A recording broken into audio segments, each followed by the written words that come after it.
नमस्कार दोस्तों, DD red के एक और एक्शन वीडियो में आप सभी का स्वागत है। मैं हूं आलोक। तो आज जो वीडियो लेकर आए हूं वो निमरा अहमद का वीडियो है और इसमें डॉक्टर इश्तियाक अहमद आए हैं। Turkey humiliated Pakistan says we don't have time for Pak. लो जी, टर्की ने फिर से शर्मसार कर दिया पाकिस्तान को। ऐसा कैसे भाई? ब्रादर मुल्क ने क्या कर दिया? आइए जानते हैं।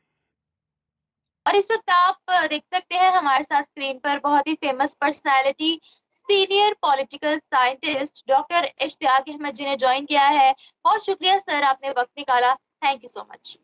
बहुत बहुत शुक्रिया निम्रा अहमद जी, आपने मुझे बुलाया। Thank you very much. Thank you sir. और आज हम बात करेंगे कि हमारे care taker prime minister America के दौरे में तो जब वो गए मीटिंग्स के लिए तो उनके साथ कोई मिला नहीं। एर्दोगान ने भी उनको रिजेक्ट कर दिया, मीटिंग नहीं की उनके साथ और बोला कि मेरे पास टाइम नहीं है। तो सर आप क्या समझते हैं इसके बारे में कि क्यों पाकिस्तान को इतना लाइट लिया जा रहा है ऑल ओवर द वर्ल्ड? क्योंकि अपना mister Kakar is not an elected prime minister. Pakistan में जो आजकल का नॉर्म बन गया है ना कि एक हुकूमत जो है उसको रिप्रेजेंट इलेक्टेड जो हैं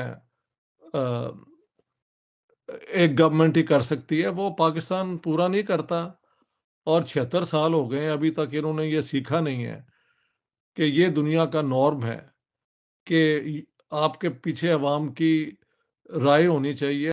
और इनके साथ 5-6 और आदमी भी मैंने देखा है, गए हुए थे। तो लोग कह रहे हैं ठीक-ठाक खर्चा इनका वहाँ पे हो गया पाकिस्तान का और हासिल कुछ भी नहीं हुआ।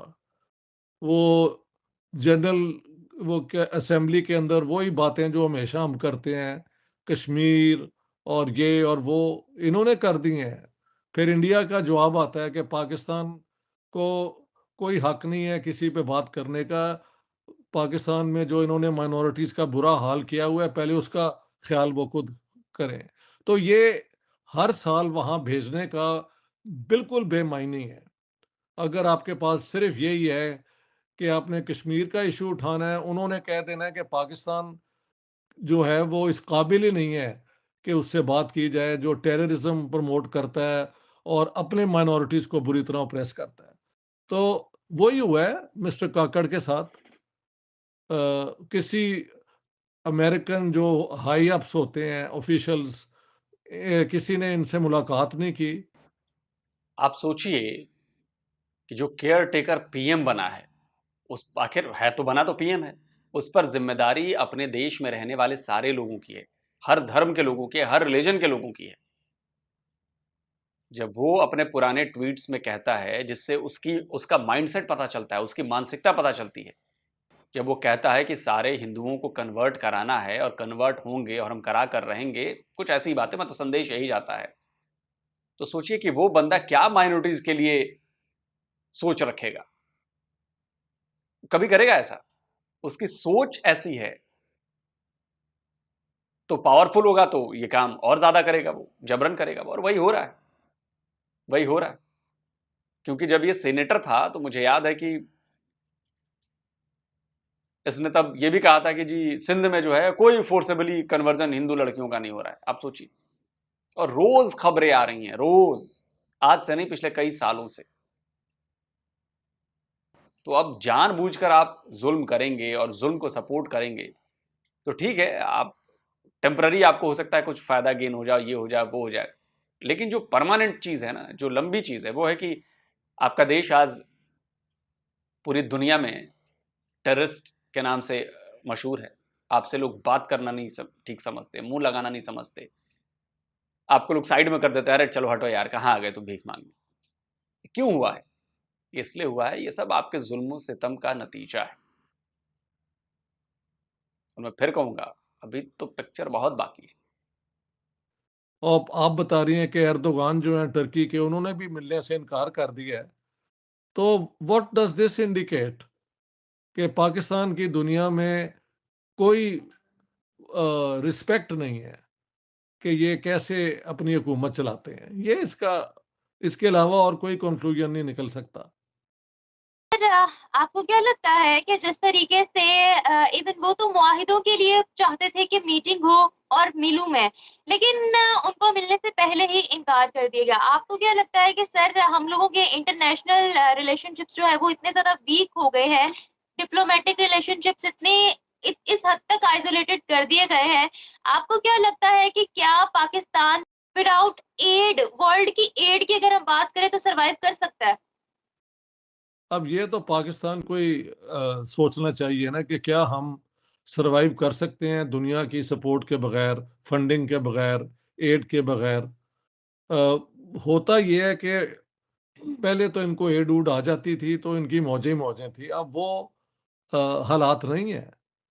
तो ये क्या करते हैं कि सारा बोझ जो है ना, वो लोगों के ऊपर ट्रांसफ़र कर देते हैं।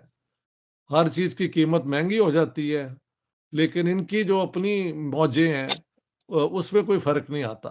लेकिन क्या ये हमेशा के लिए ये तरीका इस्तेमाल हो सकता है? मेरे ख़्याल से नहीं। पाकिस्तान को या तो अपने तरीके बदलने पड़ेंगे या एक दिन ये डिसइंटीग्रेट हो जाएगा और वो बड़ी दुःख की बात होगी। बिल्कुल सही सर। बहुत बड़ा बयान दिया इन्होंने। जिनको अंग्रेजी समझ नहीं आती है, डिसइंटीग्रेट का मतलब होता है कि टुकड़े हो जाना, टूट जाना। सोचिए, इतने बड़े आदमी कह रहा है कि पाकिस्तान टूट जाएगा। समझ रहे हैं ना? तो जो लोग ये कहते हैं ना, खैर वो तो इमरान खान भी कह चुके हैं कि टूट जाएगा। और जिनको लगता है कि नहीं टूटेगा नहीं टूटेगा, तो ठीक है भाई, आप लोग रहिए, कोई दिक्कत नहीं। इसमें आपको गलती सिर्फ और सिर्फ ऑफिशियल्स की लगती है या अवाम की भी गलती है? क्योंकि अभी तक किसी एक कहीं से भी आवाज नहीं उठी कि हमारे जो प्राइम मिनिस्टर है उन्होंने बाहर जाकर क्या डील्स किए हैं, बल्कि अवाम इस चीज पर बहुत खुश है कि उन्होंने हिंदुस्तान की बात की है, उन्होंने माइनॉरिटीज की बात की है, उन्होंने कश्मीर का मुद्दा उठाया है। किसी ने भी ये नहीं पूछा कि पाकिस्तानी अवाम के लिए बाहर जाकर कौन सी डील की गई है या क्या मुआहिदा किया गया है। तो इसमें गलती आपको क्या लगता है ऑफिशियल्स की भी है या पब्लिक की भी है? हुकूमत की तो है और वो पूरा मीडिया जो हमारा पाकिस्तान का है वो वही राग सुनाता है और लोग जो हैं मेरे ख्याल से वो अ, पाकिस्तान की हुकूमत की तरफ अब देखते ही नहीं है। इंडिया के खिलाफ बोलना ये इतनी एक पुरानी चीज़ हो गई है कि इसमें कोई वो नहीं है, वेट नहीं है।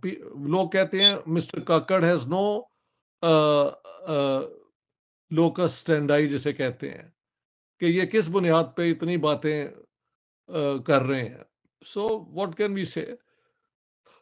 अवाम बाहर आए, प्रोटेस्ट करे, हुकूमत बदले।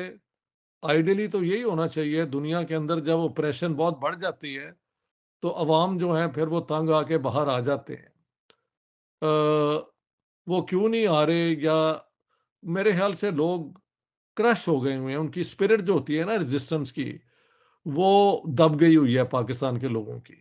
और इतना ज़्यादा मज़हबी जुनून और इंडिया के खिलाफ हेट्रेड इन्होंने फैला दी है कि लोग उसमें ही उलझ के रह जाते हैं। पाकिस्तान के लोग जो हैं गुर्बत की तरफ पुश हो रहे हैं।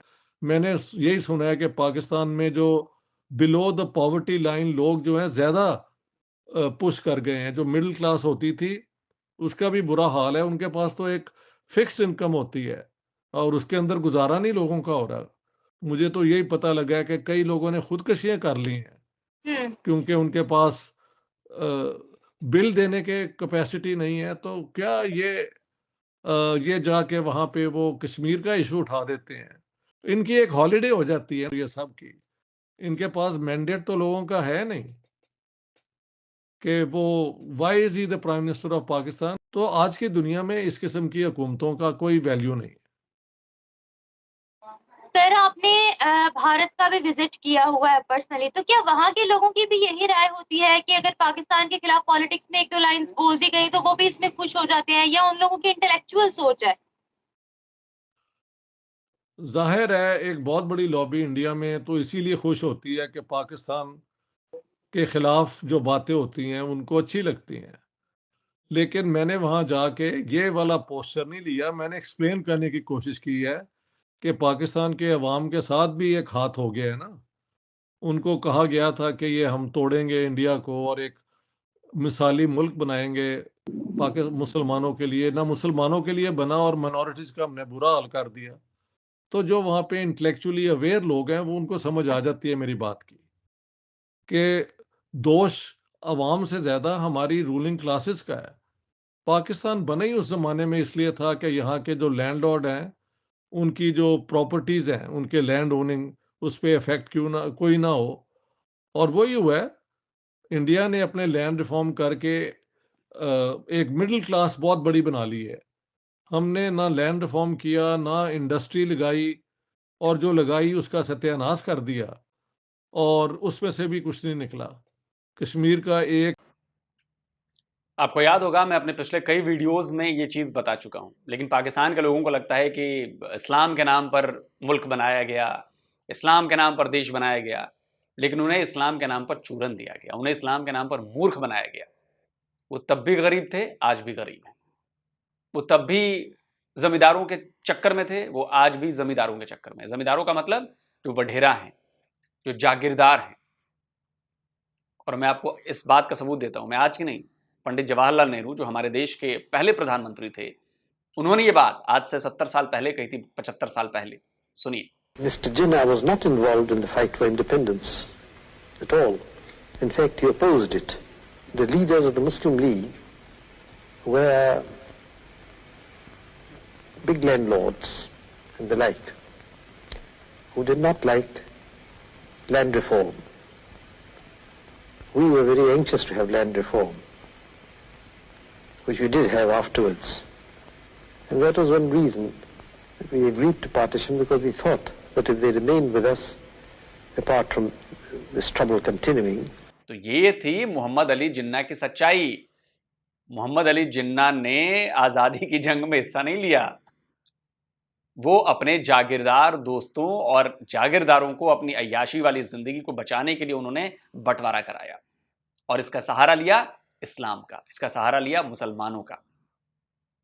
नहीं तो आज जिस चीज से बचने के लिए उन्होंने देश मांगा कि हमारे हुकूक नहीं मिल रहे, हमारे राइट्स नहीं मिल रहे, हम परेशान हो रहे हैं, हम ऐसा हो रहे हैं, वैसा हो रहे हैं, क्या पाकिस्तान की आवाम को सब कुछ हासिल है? क्या पाकिस्तान की आवाम 2 वक्त की रोटी चैन से खा रही है? अपने आप से सवाल पूछिएगा, अपने आप को जवाब दीजिएगा, मुझे बताने की जरूरत नहीं। आप कुछ नहीं करें, आप कंपेयर करें भारत के मुसलमानों से।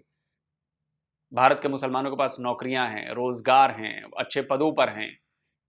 ठीक है, थोड़ा सा पिछड़ापन है, अब वो समझ रहे हैं, वो मॉडर्न एजुकेशन की तरफ बढ़ रहे हैं, प्रोग्रेस कर रहे हैं, कंट्री डेवलप हो रही तो उसमें उनका योगदान भी और प्लस उससे फायदा भी ले रहे हैं। पाकिस्तान में क्या हो रहा है? पाकिस्तान में तो 98% मुस्लिम है, तब तो उनको बहुत ज्यादा ग्रो करना चाहिए था, सारी सुविधाएं मिलनी चाहिए थी, महंगाई नहीं होनी चाहिए थी, अच्छा देश बनना चाहिए था, दुनिया भर में इमेज अच्छी होनी चाहिए थी। इन सवालों के जवाब खुद तलाशिए और उनके जवाब ईमानदारी से खुद को दीजिए, किसी और को मत बताइए। तब आपको समझ में आ जाएगा कि मैं क्या बातें कह रहा हूं। खैर, कश्मीर का 1 इंच तो हम ले नहीं सके, तो पाकिस्तान की सारी पॉलिसीज़ जो है ना, वो फेल हो गई हैं, इसमें कोई शक नहीं है। सर, कहा यह जा रहा है कि इलेक्शंस होने वाले हैं, तो आपको क्या लगता है कि अगर कोई नई गवर्नमेंट आती है तो क्या यही डिप्लोमेटिक रिलेशंस जितने आइसोलेटेड हो गए हैं, क्या हमें यही सिनेरियो उसमें भी देखने को मिलेगा? पाकिस्तान की रेपुटेशन ऐसी हो गई या कुछ बेहतरी की उम्मीद लाई जा सकती है इसके बाद? देखें, अगर इमरान खान को उस इलेक्शन में हिस्सा लेने दिया जाए, तो उस इलेक्शन को दुनिया ज़्यादा वो रिप्रेजेंटेटिव मानेगी कि ये एक फेयर और फ्री इलेक्शन है। लेकिन अगर पीटीआई और उसके लीडर्स को आप जेल में रखें, और तो क्या ऐसे इलेक्शन को दुनिया मान लेगी, या उसका पाकिस्तान के अंदर भी कोई एक्सेप्टेंस होगी? वेरी डिफिकल्ट टू से। बात यह है कि ये सारा सिलसिला जो है, अगर जब तक पाकिस्तान अपनी पॉलिटिकल प्रायोरिटीज़ को फिक्स नहीं करता कि हमने अमन की तरफ जाना है, हमने इस इलाके में ईरान और ये पॉलिटिकल प्रायोरिटीज 76 ईयर्स हो गए हैं, ये तय नहीं हुई हैं, फिक्स नहीं हुई हैं, क्योंकि 76 ईयर्स में आपने एक अदद पीएम नहीं दिया जिसने लगातार 5 साल तक वो पीएम बना रहा हो, पीएम के तौर पर काम किया हो। इससे बड़ा दुर्भाग्य क्या हो सकता है? इससे शर्मनाक चीज क्या हो सकती है? कि मुल्क बनने को 76 ईयर्स हो गए, लेकिन एक पीएम 5 साल तक लगातार नहीं रहा। अभी भी आप लोगों को बातें समझ में नहीं आ रही। अफगानिस्तान और ख़ास तौर पे इंडिया के साथ अच्छे से अच्छे रिलेशंस कायम करने हैं ताकि इस इलाके में ट्रस्ट बिल्ड हो, अमन हो, ट्रेड हो और लोगों की जो है मेयार ज़िंदगी बेहतर हो, तब तक बाकी सारी बातों का कोई असर नहीं होना। पाकिस्तान के लीडरशिप डिलूज़नल होती है कि आप एक गलत दुनिया का तसव्वुर बना लेते हैं और फिर उसको छोड़ते नहीं हैं। उसी में आप हमेशा के लिए वो क्या कहते हैं you become a prisoner of your own fantasy. वो वाला पाकिस्तान का प्रॉब्लम है। एक सवाल मैं आपसे यहाँ पर ये पूछना चाहूंगी कि जो भी सिनेरियोज पाकिस्तान के चल रहे हैं, पहले तो हम ये बोलते थे कि हमारे मुस्लिम ममालिक हमारे साथ खड़े, ऐसा हो गया हमारे साथ खड़ा है दुबई, हमारे साथ खड़ा है तुर्की, हमारा साथ देगा, लेकिन अनफॉर्चुनेटली अभी यूएई ने भी पाकिस्तान के 24 शहरों को बैन कर दिया है, वीजा नहीं मिलेगा। सऊदीया ने भी लोन देने पर रिस्ट्रिक्शन लगाई, तुर्की ने भी अब हमसे मिलने के लिए इनकार कर दिया है। तो ये हमारे मुस्लिम ममालिक को तो हमारा किसी भी हाल में साथ देना चाहिए था ना, ये क्यों पाकिस्तान से हटकर हमें सिर्फ प्रॉपरली इनका जो ध्यान है वो भारत की जानिब देखने को मिल रहा है? बात ये है कि ये हमारी अपना एक फिक्सेशन है कि मुस्लिम ममालिक कोई इम्मा के ख्याल रखते हैं। हर मुल्क अपने इंटरेस्ट को परसू करता है। बिल्कुल। हमेशा से यही हुआ है। ये उम्मा वाला जो है ना डिलूजन, ये भी एक प्रॉब्लम बन गया पाकिस्तानियों के लिए। आप ये देखें कि 4-4 जनरेशन पाकिस्तानियों की सऊदी अरेबिया में और ये इन मुल्कों में रही हैं, उनको सिटीज़नशिप मिली है। तो कहाँ है उम्मा? वेयर इज़ द उम्मा बाय द वे? हम स्वीडन में जब रहते हैं तो अगर आप यहाँ पे एक्सेप्ट हो जाएँ तो 3 साल के बाद आपको सिटीज़नशिप मिल जाती है। उसके बाद आप अगर चाहें तो पार्लियामेंट का इलेक्शन भी लड़ सकते हैं और अगर लोग आपको सपोर्ट करें तो आप पार्लियामेंट में आ सकते हैं। तो कहाँ वो लोग जो कि उम्मा नहीं है, वो सबको एक इंटरनेशनल मेयार के तौर पे आपको एक्सेप्ट कर रहे हैं और ये उम्मा का राग अलाप के हुआ क्या है? 4-4 जनरेशंस के बाद भी पाकिस्तानियों के पास सिटीजनशिप राइट्स नहीं है इन अरब ममालिक में। तो वी आर द वंस, क्योंकि पाकिस्तान बनी एक नज़रियाती रियासत है और नज़रियाती रियासतें जो हैं वो रैशनल तरीके से नहीं सोचती, वो आइडियोलॉजिकल तरीके से सोचती हैं। तो पाकिस्तान के ये भी एक डिल्यूजन है ना, एक अपना अपने ऊपर एक हावी किया हुआ आइडिया कि हम कोई इल्यूजन का बहुत वो क्या कहते हैं यार, उम्मा का कोई बहुत बड़ा सतून है जिस पे हाँ जो उम्मा है जो हम पे डिपेंड करती है। उम्मा जो है वो मुल्कों में बटी हुई है और वो अपने अपने इंटरेस्ट की तरफ आती है। ऐसे ही होता है दुनिया में। चलिए दोस्तों, वीडियो ख़त्म करते हैं। मोटा मोटी बातें हो गई हैं और आपको अब समझ में आ गया होगा कि पाकिस्तान जो है किस तरह उसने अपने सिर को कुल्हाड़ी पे मारा है और कई फैसले जो उसके रहे हैं वो बिल्कुल उलट रहे हैं। जब उसको सही रास्ता चुनना था तो उसने गलत रास्ता चुन लिया क्योंकि उसको लगा कि इससे मुझे फ़ायदा होगा, या उसने देखा कि नहीं वो जा रहे हैं उस रास्ते पर, नहीं मैं उस रास्ते पर क्यों जाऊंगा, मैं अपना अलग रास्ता बनाऊंगा, उसने गलत रास्ता चुना।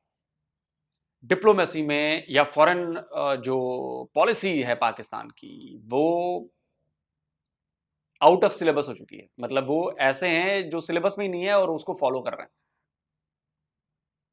आउट ऑफ सिलेबस भी नहीं कहेंगे, हमने जिसे हटा दिया है, डिलीट कर दिया बहुत पहले। तो पाकिस्तान के लिए वाकई डॉक्टर इश्तियाक ये बात सही कह रहे हैं कि वो डिल्यूजन में रहते हैं, फैंटेसी में रहते हैं, एक झूठ का आवरण ओढ़ रखा है कि वी आर द बेस्ट और हमारी बेस्ट लोकेशन है, हमारे यहाँ 4 मौसम होते हैं और हमारे पास अकूत मिनरल्स हैं, सब कुछ हमारे पास अवेलेबल है। लेकिन करप्शन इतनी ज़्यादा है, सरकार इतनी नाहिल है कि 76 ईयर्स में वो फ़ायदा ही नहीं उठा पाई। आप सोचिए कहाँ है वो मिनरल्स, कहाँ है वो जरखेज ज़मीन आपकी। आपको वीट इंपोर्ट करना पड़ता है, आपको खाने का सामान इंपोर्ट करना पड़ता है। कहां है मैन्युफैक्चरिंग, कहां है साइंस एंड टेक्नोलॉजी? नहीं, इस पे कोई बात नहीं करेगा। आज स्वीडन में जहां के रहने वाले हैं, आज स्वीडन में कोई कर दे कुरान की बेगुरमती, अभी पूरा पाकिस्तान सड़कों पर उतर आएगा। तो भाई आपकी प्रायोरिटीज हैं, अगर आपकी प्रायोरिटीज यही है, आपकी प्रायोरिटीज डेवलपमेंट नहीं है, आपकी प्रायोरिटीज एग्रीकल्चर नहीं है, आपकी प्रायोरिटीज मैन्युफैक्चरिंग नहीं है, फैक्ट्रीज नहीं है, रोजगार नहीं है, एजुकेशन नहीं है, साइंस एंड टेक्नोलॉजी नहीं है, तो फिर क्या है बात की चिंता। मस्त चारपाई पे सोइए, कुछ आ जाएगा खा लेंगे, नहीं मिलेगा फिर भी हम वर्ल्ड हैप्पीनेस इंडेक्स में बढ़िया चल रहे हैं, क्या दिक्कत है हमें। तो पाकिस्तान को इस डिल्यूजन से बाहर निकलना है, और मुझे लगता है कि फिलहाल वो निकलने वाला है, क्योंकि वो चादर इतनी मोटी है जो चारों तरफ से उड़ाई गई है, उसके बाहर उनको कुछ नजर ही नहीं आता। और ये रिलीजन का अफीम चटाया गया है, और उस अफीम का नशा इतना तगड़ा है कि बहुत मुश्किल है समझाना, बहुत मुश्किल है। लोग फौरन ऑफेंड होने लगते हैं, अगर आप कुछ बात कहते हैं ना, लोग ऑफेंड हो जाते हैं। दूसरे धर्म की गलतियों को लगते हैं वो देने कि भाई देखिए तुम्हारे में भी तो है। अरे भाई मेरे में तो है ही, छोड़ दे तू यार, मुझे तू अपनी बात करना, अपने आप को ठीक करो ना। खैर, लेकिन ये बातें समझ में नहीं आएंगी। कमेंट में जरूर बताएं। जल्दी मिलता हूं एक और नए वीडियो के साथ। नमस्कार, जय हिंद।